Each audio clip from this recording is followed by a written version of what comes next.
11장 1절부터 13절까지 말씀입니다.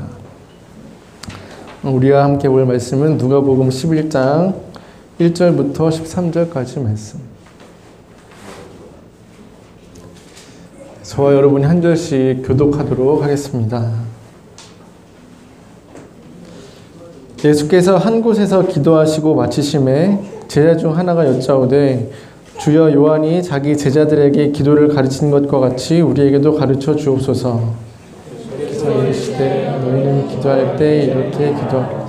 아버지가 이름이 거룩히 여김을 받으시며 나라가 임하시오며 우리에게 날마다 일용할 양식을 주시옵고 우리가 우리에게 죄 지은 모든 사람을 용서하오니 우리 죄도 사하여 주시옵고 우리를 시험에 들게 하지 마옵소서 하라. 또 이르시되 너희 중에 누가 벗이 있는데 밤중에 그에게 가서 말하기를 벗이여 떡 세 덩이를 내게 구워달라. 내 벗이 여행 중에 내게 왔으나 내가 먹일 것이 없노라 하며 그가 안에서 대답하여 이르되 나를 괴롭게 하지 말라. 문이 이미 닫혔고 아이들이 나와 함께 침실에 누웠으니 일어나 내게 줄 수가 없노라 하겠느냐. 내가 너희에게 말하노니 비록 벗됨으로 인하여서는 일어나서 주지 아니할지라도 그 간청함을 인하여 일어나 그 요구대로 주리라.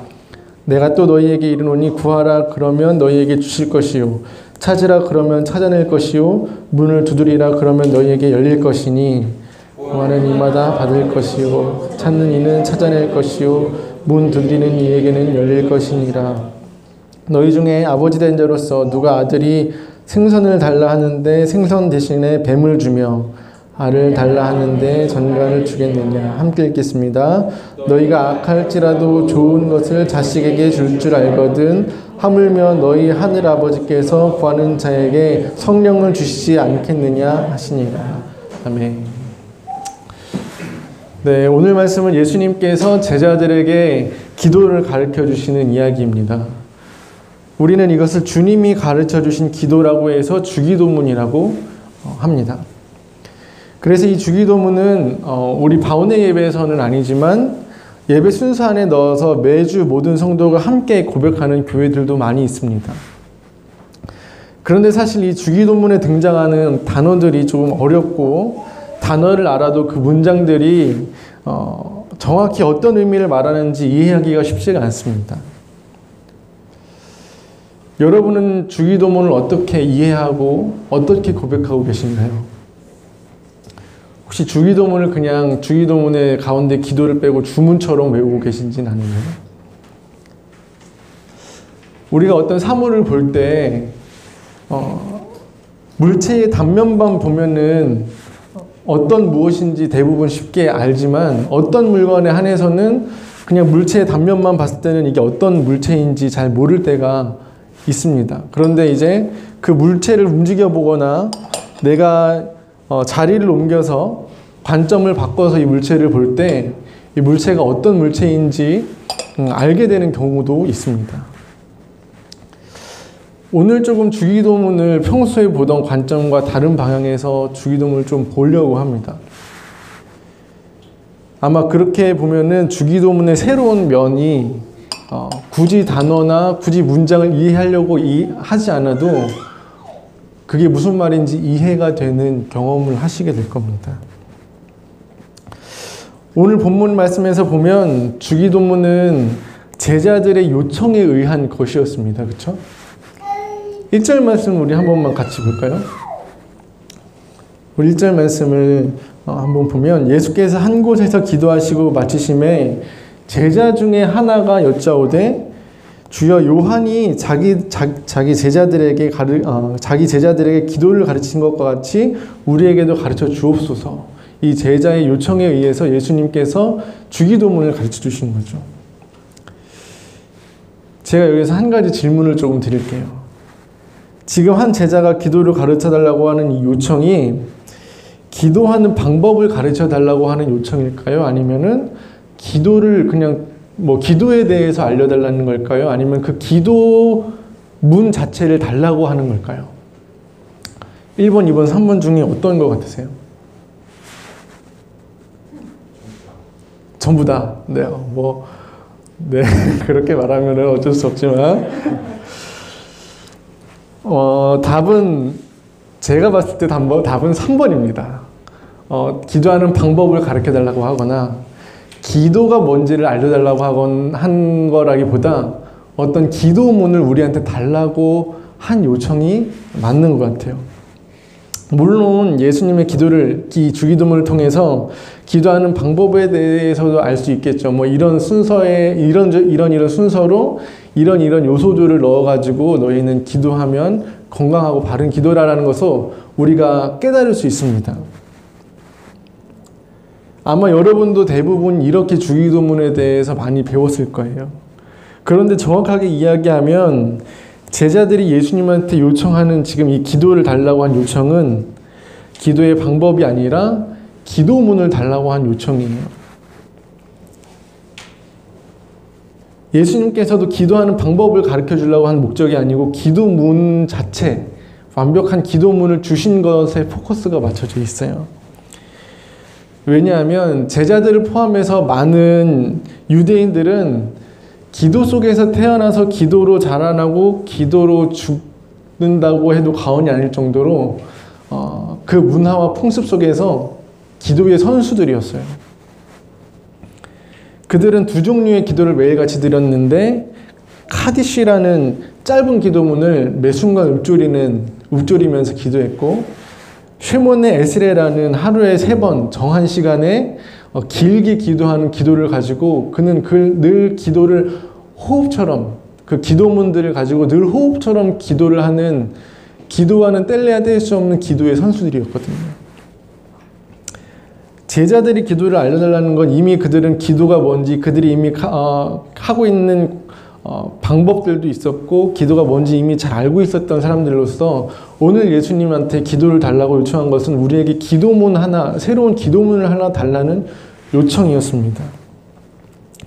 그런데 그 기도문을 달라고 하면서 요청한 것이 뭐냐면 거기에다 어떤 표현을 썼냐면 요한이 자기 제자들에게 기도를 가르쳐 준 것과 같이 우리에게도 기도를 가르쳐 달라고 이야기를 한단 말이에요.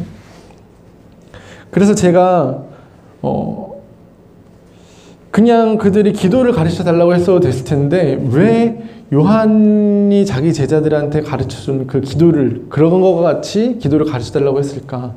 요한이 제자들한테 가르쳐 준 기도는 뭘까? 그게 궁금해서 찾아봤는데 자료가 부족했던 탓인지 기록이 남아있지 않은 탓인지는 몰라도 못 찾았어요.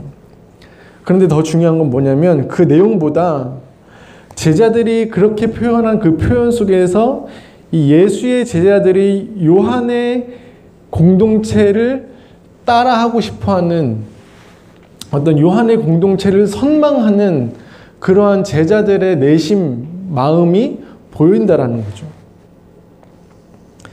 다시 말해서 그들의 동기, 예수님한테 기도를 달라고 했던 그 동기가 단순히 기도나 기도문 자체에 포커스가 있지 않았다라는 거예요. 요한이 제자들에게 가르쳐준 기도의 정체는 사실 이런 거예요. 당시에는 요한의 공동체뿐만 아니라 당시에 유명한 공동체들, 바리새파나 사두개파나 에스네파나 그 분파들, 이런 좀 영향력 있는 분파들은 다 자기네 공동체만의 기도문을 하나씩 다 가지고 있었거든요.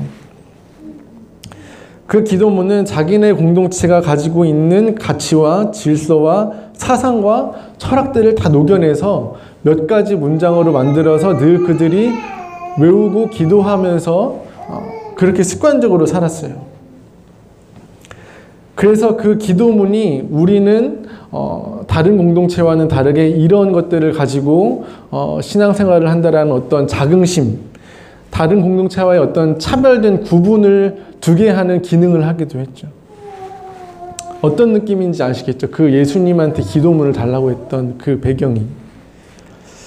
그렇게 볼 때 지금 이 제자들이 자기가 속해 있는 예수 공동체가 선망의 대상으로서 어떤 요한의 공동체처럼 되기를 바라는 바람을 가지고 예수님한테 지금 기도를 요청하고 있는 거예요. 그도 그럴 것이 여러분도 아시다시피 요한의 공동체가 그때에 가지고 있던 영향력이 굉장히 컸었거든요. 세례 요한을 선지자로 모시고 따르는 사람들이 되게 많았어요. 그래가지고 유대인의 왕이었던 헤롯도 그 세례 요한을 막 함부로 어떻게 할 수 없을 정도로 그 당시에 강력한 영향력을 끼치고 있었거든요. 그래서 그랬던 거죠. 예수의 공동체에 지금 기도를 달라고 한 이 시점도 보면은 지난번 우리 계속 말씀을 보고 있는 것처럼 제자들을 보내서 전도하고 70명의 전도대를 세워서 각 마을에 2명씩 짝지어서 막 보내고 하나님을 전파하고 하나님의 나라를 전파하고 막 기적들이 일어나고 하면서 예수 공동체의 어떤 이름들이 알려지고 영향력이 생기고 공동체의 세력이 생기고 존재감이 커지기 시작하는 그 시점인 거예요. 그래서 이제 영향력 있는 좀 근사한 요한의 공동체처럼 발돋움하려고 하는 시점에 예수 공동체가 예수님한테 우리도 하나 기도문이 있었으면 합니다. 요한의 공동체처럼. 그렇게 기도문을 구하고 있는 거예요. 뭔가 특별한 자기들만을 구분할 수 있는 그들의 가치와 질서와 사상과 철학이 담겨 있는 기도문.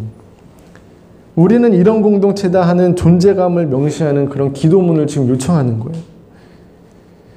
그런 제자들의 요청에 맞춰서 예수님도 지금 주기도문을 제자들한테 주시고 계신 거예요.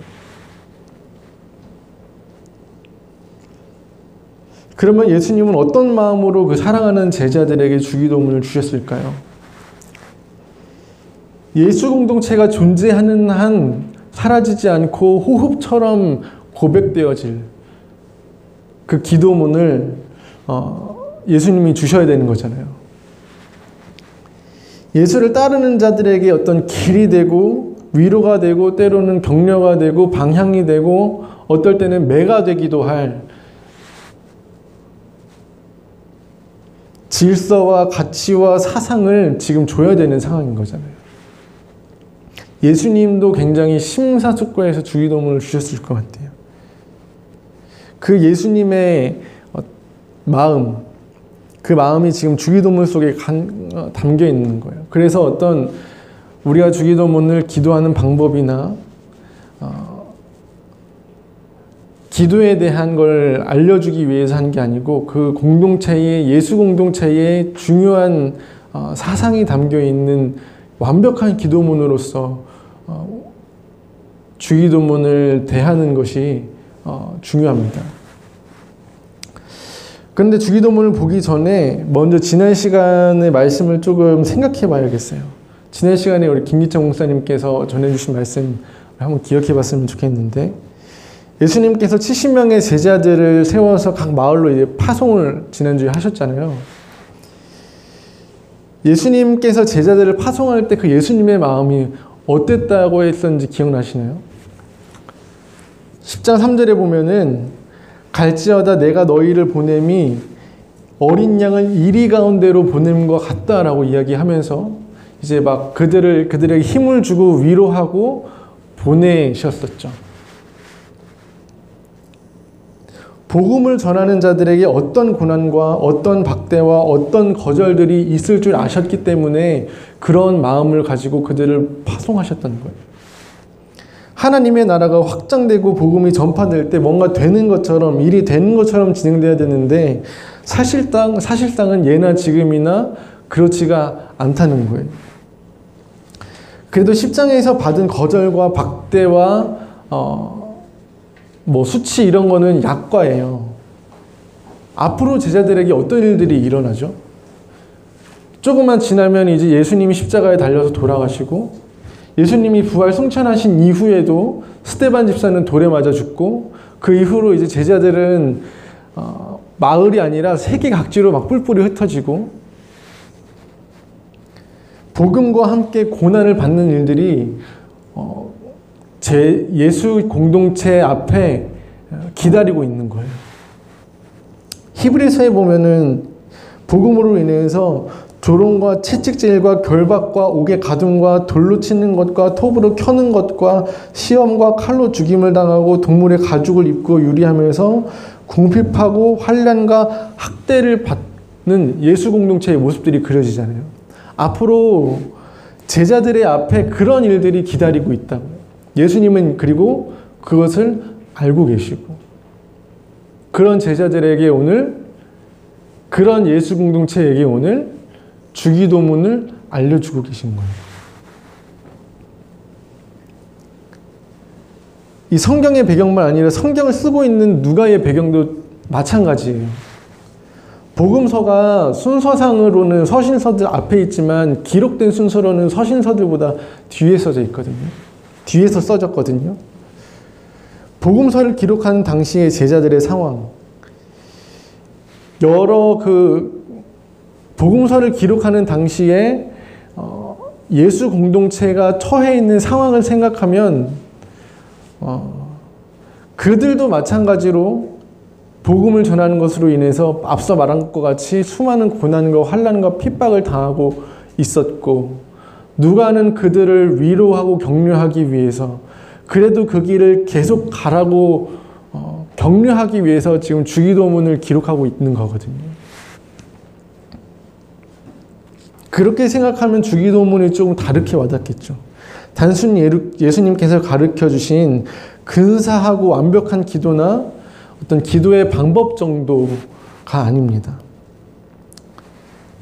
예수님의 상황에서도 그래요. 예수님 지금 이제 십자가에서 죽으실 것을 앞두고 제자들만 남겨두고 가셔야 될 것을 아는 그런 상황에서 지금 주기도문을 가르쳐주고 계신 거죠. 핍박과 환난 중에 있는 동료들에게 계속 그 길을 가라고 격려하는 누가의 주기도문을 가르쳐주고 있는 기록하고 있는 그 마음. 예수님이나 누가나 이 주기도문을 기록하고 알려줄 때 그 마음이 굉장히 비장했을 것 같아요. 만약에 여러분 지금 이 여러분의 상상력을 발휘해서 복음으로 인해서 고난받고 광야에서 유리하고 견디고 있는 그 당시의 제자들이라고 한번 상상해 보세요.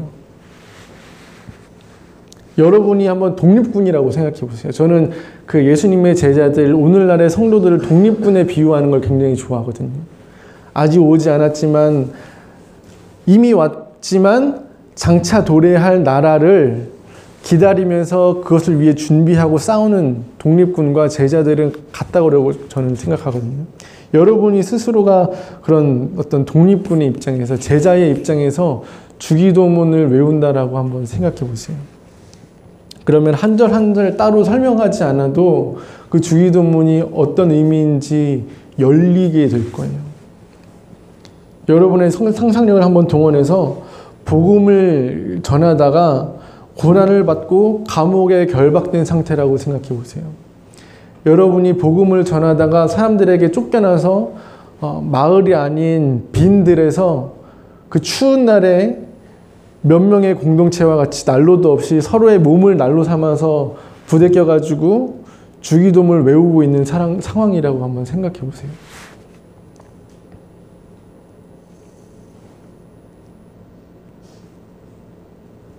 그런 상황에서 주기도문을 외운다면 어떨까요? 하늘에 계신 우리 아버지, 아버지의 이름을 거룩하게 하시며 아버지의 나라가 오게 하시며 아버지의 뜻이 하늘에서와 같이 땅에서도 이루어지게 하소서. 오늘 우리에게 일용할 양식을 주시고 우리가 우리에게 잘못한 사람을 용서하여 준 것 같이 우리의 죄도 용서하여 주시고 우리를 시험에 빠지지 않게 하시고 다만 악에서 구하소서. 나라와 권능과 영광이 영원히 아버지의 것입니다. 그런 고난과 환난과 핍박, 복음으로 인해서 어려움을 당하고 있는 처지에서 이 주기도문을 외울 때 그 문장 하나하나가 굳이 설명하지 않아도 완벽한 기도문으로서 하나님 앞에 올려지는 겁니다. 주기도문의 시작인 이 세 문장은 단순히 기도의 도입에 들어가는 인사말 정도가 아니에요. 내가 가지고 있는 어떤 요구나 간구를 하나님한테 아뢰고 싶은데 기도할 때, 근데 불쑥 그걸 먼저 말하면은 좀 예의가 아니니까 예의를 차리기 위해서 하나님을 먼저 챙겨주는 그런 문장이 아니라, 이 처음의 세 문장이 사실 기도문의 핵심이자 공동체의 목적이고 방향이고 그들의 소망이고 그들의 생명을 거는 이유.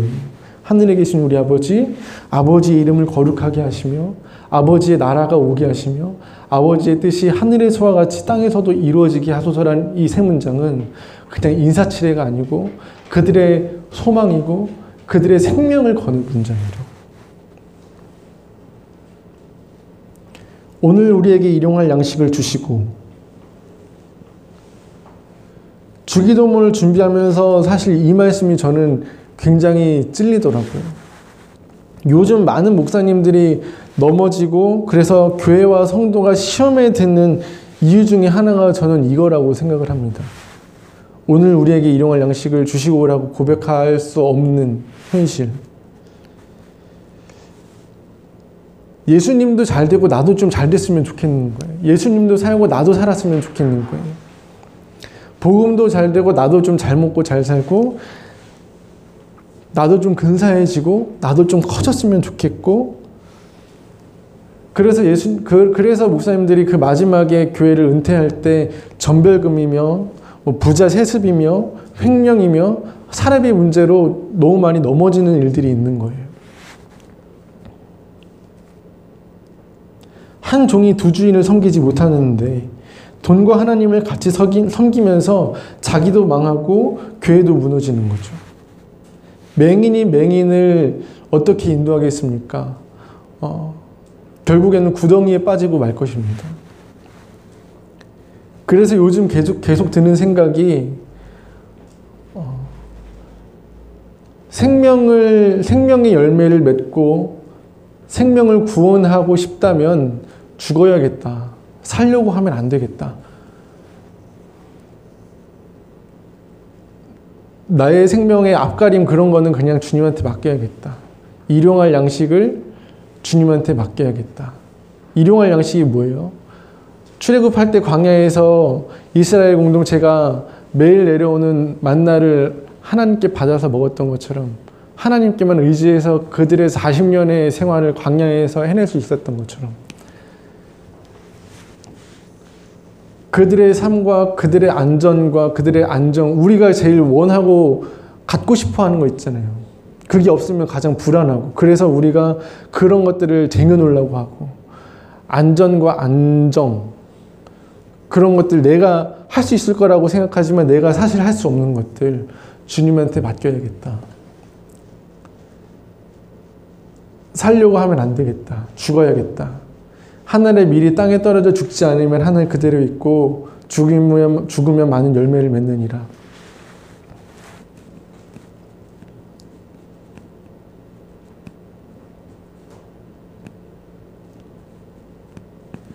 우리가 우리의 잘못한 사람을 용서해 주는 것 같이 우리의 죄를 용서하여 주시고 그 전에 저는 이렇게 이해했어요. 우리가 우리에게 잘못한 사람들을 용서해 준 것처럼 주님께서 우리를 용서해 주기를 바라야겠구나. 내가 이 사람들을 용서해 줬으니까 어떤 조건절로서 예수님한테 용서를 구할 수 있다라는 조건절로 이해했는데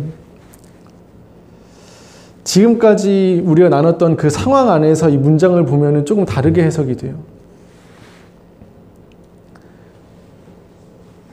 지금 이 제자들이 고백할 수 있는 우리에게 잘못한 사람들은 누굽니까? 복음을 전하는데 우리를 박대하고 우리에게 고난을 주고 우리를 옥에 가두고 때로는 우리를 죽이고자 했던 죽였던 그 사람들에 대해서 용서를 하고 있는 거예요.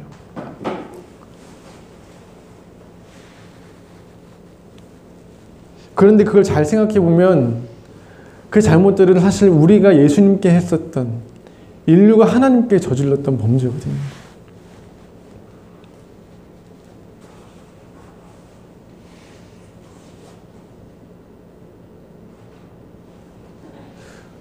우리가 예수님이 이 땅에 오셨지만 예수님을 거절하고 예수님을 박대하고 예수님을 고난과 예수님을 학대하고 예수님에게 수치 주고 예수님을 십자가에 못 박아 죽였던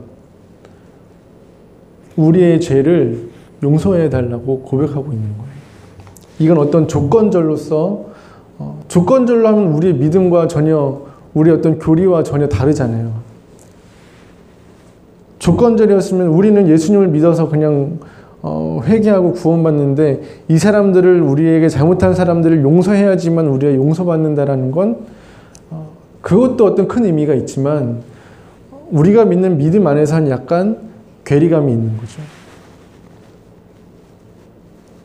우리가 주님을 멸시하고 주님을 외면하고 주님보다 우상을 더 사랑하고 주님보다 자기를 더 사랑하고 그래서 예수님을 십자가에 매달아 죽게 한 우리 죄를 용서하여 달라는 회개의 기도예요. 지금에서야 복음을 전하면서 고난을 받는 입장이 되어 보니까 하나님의 마음, 예수님의 마음 그게 이제 이해되고 체휼되는 거죠.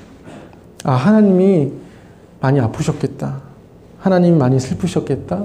예수님이 많이 안타까우셨겠다. 그들이 예수님의 자리가 되어 보니까 그분의 마음이 느껴지는 거예요. 그래서 하는 기도가 우리가 우리에게 잘못한 사람을 용서해 준 것 같이 우리 죄를 용서해 달라는 기도입니다. 하나님, 예수를 십자가에 매달아 못 박은 우리의 죄를 용서하여 주십시오. 시험에 들게 하지 마시고 악에서 구하소서. 여기서 시험에 들게 하지 마시고 악에서 구해달라는 청원은 시험으로부터 우리를 보존하여 달라는 기도라기보다 시험이 없게 하여 달라는 청원이기보다 오히려 시험 안에서 우리를 보호해달라는 보존해달라는 이미 시험이 올 것을 알고 있고 우리 자신도 시험 안으로 걸어 들어가고 있는데 그 불구덩이 속에서 그 시험 속에서 우리를 보존하여 달라는 기도인 거예요. 스스로 그 시험 안으로 복음 때문에 복음을 가지고 시험 안으로 들어가겠다는 의지를 이미 포함하고 있는 거고 그럴 때 가는 길이 험하고 어려움이 우리를 기다리고 있을지라도 고통과 환난 속에서 믿음 잃지 않고 유혹당하지 않고 한눈 팔지 않고 다른 맘 먹지 않고 약해지지 않고 포기하지 않고 타협하지 않고 예수께서 우리를 위하여서 그러셨던 것처럼 예수께서 우리를 위하여서 두려웠지만 그 잔을 피하지 않으셨던 것처럼 십자가를 지시고 우리에게 자기를 주신 것처럼 그래서 구원을 이뤄내신 것처럼 앞으로 무슨 일이 일어나도 그 길을 쭉 가게 해달라고 기도하는 거예요.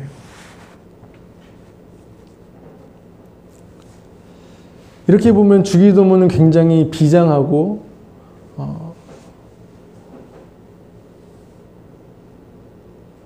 제자로서 그 제자도를 걸어가는 자들에게 오로지 이해될 수 있는 기도문인 거죠. 그리고 나라와 권능과 영광이 영원히 아버지의 것입니다. 아멘. 그런데 이제 그 다음이 문제인 것 같아요. 5절부터 13절까지 말씀이에요. 그런 거 있잖아요. 뭐 구하라 그리하면 주실 것이요 두드리라 그러면 너희에게 열릴 것이고 찾으라 그러면 찾을 것이다. 이렇게 간구하면 너희에게 좋은 것을 주실 것이다 라는 이 말씀이 주기도문 뒤에 붙어 있는데 주기도문 지금까지 우리가 배운 주기도문과 연관해서 이 말씀을 해석해야 돼요. 근데 우리는 이 말씀을 따로 떼어서 해석해왔잖아요. 성경에서 참 많이 오용되는 말씀 중에 하나 같아요. 우리는 이 말씀을 어떤 긍정적인 마음으로 바라는 소원을 하나님한테 끈질기게 구하면 하나님께서 우리에게 좋은 것을 주실 것이다 라는 식으로 이해를 해왔는데 그런 말씀이 아닙니다. 그런 말씀이 아니고 이 말씀은 5절에서 이렇게 또 이르시되 라고 연결해서 예수님께서 지금 기도문을 연결해서 설명하시는 것처럼 연결된 문장이에요. 핵심은 13절에 있는 두 단어입니다. 너희가 악할지라도 좋은 것을 자식에게 줄 줄 알거든 하물며 너희 하늘 아버지께서 구하는 자에게 성령을 주시지 않겠느냐. 이 성령이라는 두 글자가 굉장히 핵심이거든요. 여러분, 성령은 어떤 분입니까? 성령에 대해서 어떻게 이해하고 있습니까?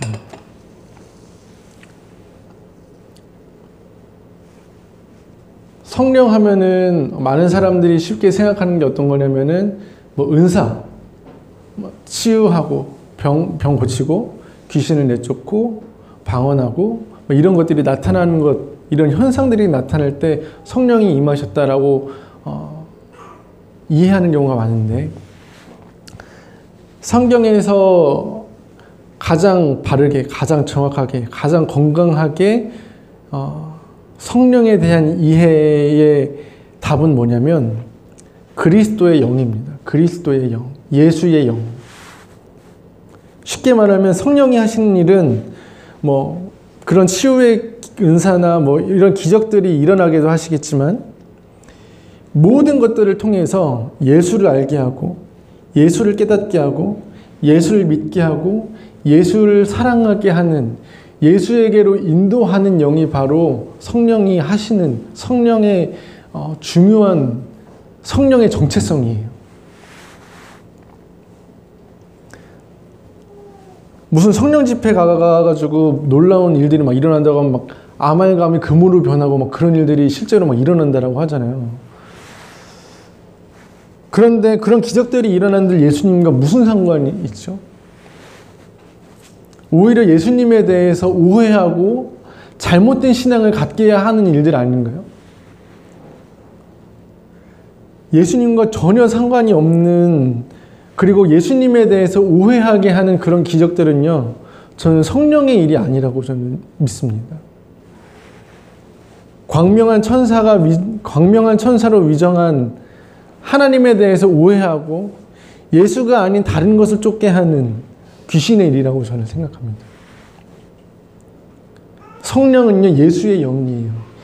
예수께로 인도하는 영이고, 예수를 알게 하고 예수를 깨닫게 하고 예수를 믿게 하고 예수를 더 사랑하게 하는 영. 성령은 예수에 종속된 영은 아니지만 그 삼위일체 하나님은 서로를 너무 사랑하셔서 서로가 서로에게 종속하기를 마다하지 않는, 그래서 그 이름을, 성령을 예수의 영이라고 해도 기분 나빠하지 않는, 그리고 오로지 그 일만을 감당하시는, 그렇게만 인도하시는 그분이 바로 성령이에요.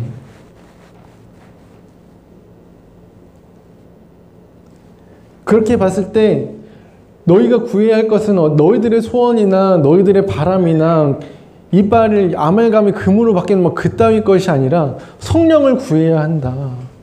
너희가 성령을 구하면 하나님 아버지께서 너희가 걸어가는 그 걸음에, 복음을 전하고 고난을 받는 그 걸음에 성령을 주시지 않겠냐. 그 사람들의 마음, 너희에게 고난을 주고 환난하고 핍박하고 너희를 오래 가두고 결박한 그 사람들에게도 예수의 성령을 부어주시지 않겠느냐. 그 자들에게 예수를 알게 하시지 않겠느냐. 그들에게 복음을 주시지 않겠느냐. 그들을 구원받게 하고 회심하시게 하지 않겠느냐. 그 말이에요. 너희가 인내로 그 길을 가고 그리고 끈기 있게 그 길을 가면 너희에게 반드시 성령의 열매들이 나타나게, 구원의 열매들이 나타나게, 예수를 믿고 예수를 사랑하는 자들이 가득하게 나타나게 하실 거다라는 주님의 약속이 바로 이 5절부터 13절까지 말씀입니다.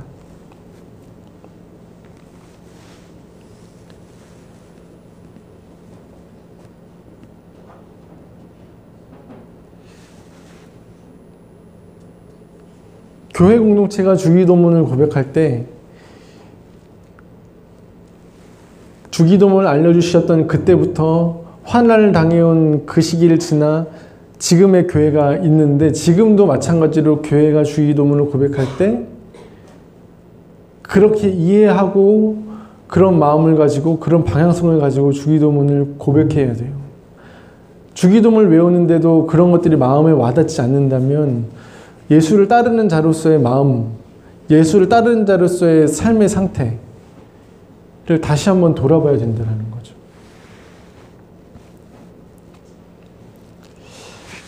어떤 목사님은 이 주기도문을 10번에 나눠서 강의를 하는데 오늘 이 짧은 시간 1시간도 아니죠. 어떤 분은 저보고 계속 15분 안에 설교를 끝내라고 그러는데 길게 하면 아무도 모른다고 그냥 이 짧은 시간 안에 이 주기도문을 그냥 구렁이 담 넘어가듯이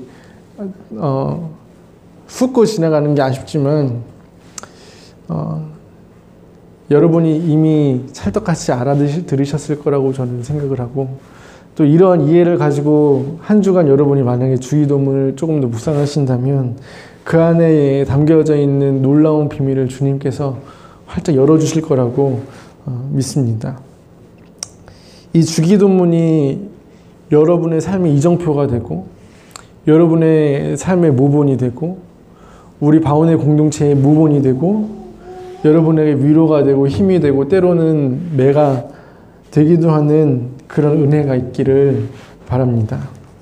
기도하기 전에 우리 찬양하고 같이 기도했으면 좋겠습니다.